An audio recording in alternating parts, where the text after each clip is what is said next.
Kayo pa rin po ay nakatutok sa ating programa, DepEd Hour. Sa ating teleturuan naman ay tampok ang ika-4 at huling module ng Mathematics para sa Season 4. Iatid po sa atin ang module na yan ni Ferlyn Ariola ng Bacod Bayan Elementary School na tatalakay sa Relative Time Measurement Part 2. Tunghayan na po natin ang teleturuan. Magandang gabi! Ito po muli si Ferlyn Ariola, Teacher 1 mula sa Bacod Bayan Elementary School para sa isa na namang module ng Mathematics DepEd Teleturuan. Ngayong gabi ay tatalakay naman natin ang isa na namang aralin sa measurement. Balik-aral po muna tayo. Nauna na natin tinalakay ang pagpapalit o pagsasali ng sukat ng segundo sa minuto at vice versa, kung saan may dalawang paraan ng pagpapalit o pagsasalin. Una, para sa pagko-convert ng segundo sa minuto, kinakailangan lamang na i-divide o hatiin ang bilang ng minuto sa segundo. Pangalawang paraan, sa pagko-convert ng minuto sa segundo, kinakailangan lamang na i-multiply ang bilang ng minuto sa segundo. Bago po tayo dumako muli sa ating talakayan, konting trivia po muna tayo muli.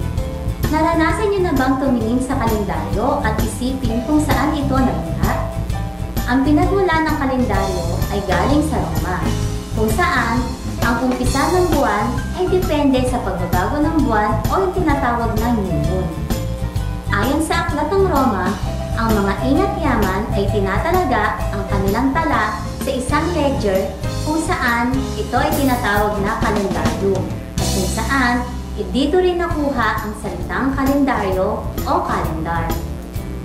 Ang orihinal na Roman calendar ay may 304 lamang na araw at 10 buwan lamang ang mayroon dito sapagkat ang buwan ng January at February ay nakahiwalay para sa festival.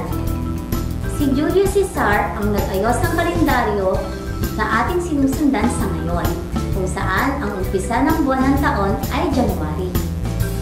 Karagdagang kaalaman, kung wala ang kalendaryo, lahat ng tao sa buong mundo ay maaaring makalimutan ang kanilang kaarawan, anibersaryo, mga appointment at walang nakaalam kung anong araw, buwan at taon na sa ngayon.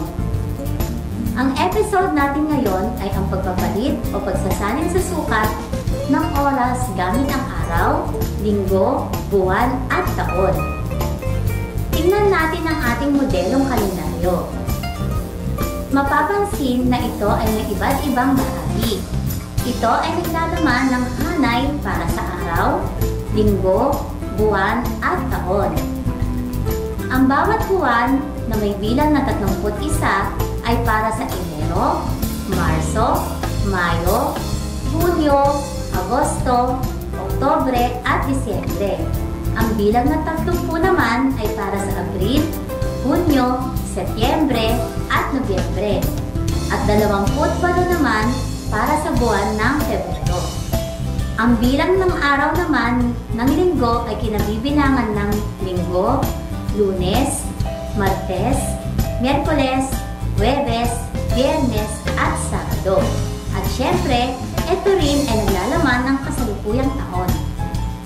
Alam niyo ba na mayroon tayong paraan ng konversyon o pagsasalin sa sukat ng oras gamit ang araw, linggo, buwan at taon? Narito ang paraan. Upang isalin ang araw sa linggo, i-divide lamang ang bilang ng araw sa ito. Halimbawa, 14 days divided by 7 is equal to 2 weeks. Upang isalin naman ang araw sa buwan, i-divide ang bilang ng araw sa 30. Halimbawa, 60 days divided by 30 is equal to 2 months.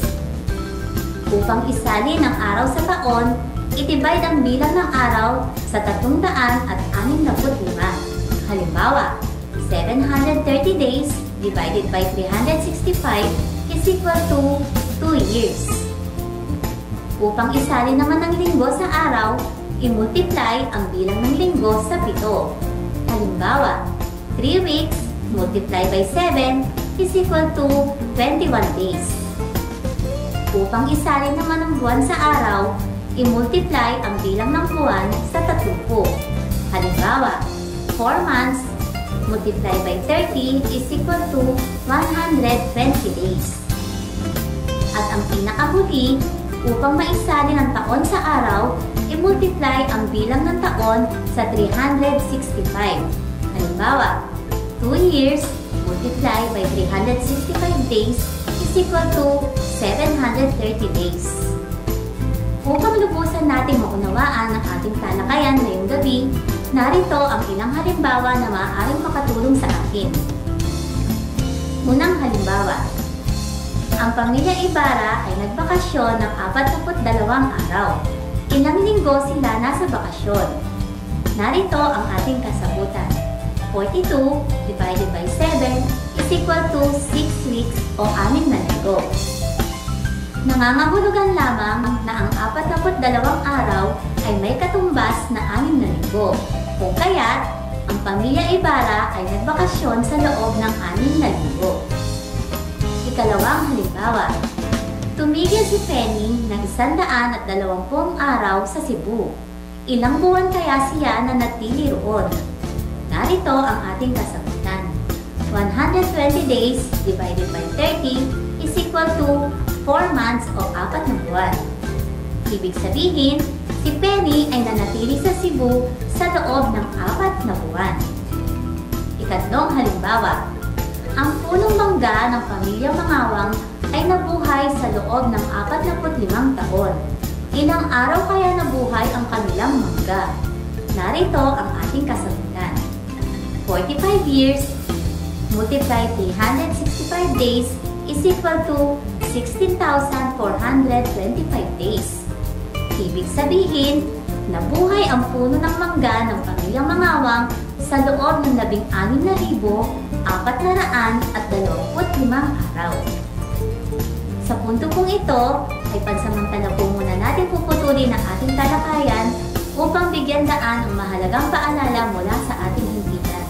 Huwag po kayong aalis, magbabalik po ang DepEd Teleturuan dito sa DWJJ Channel 16.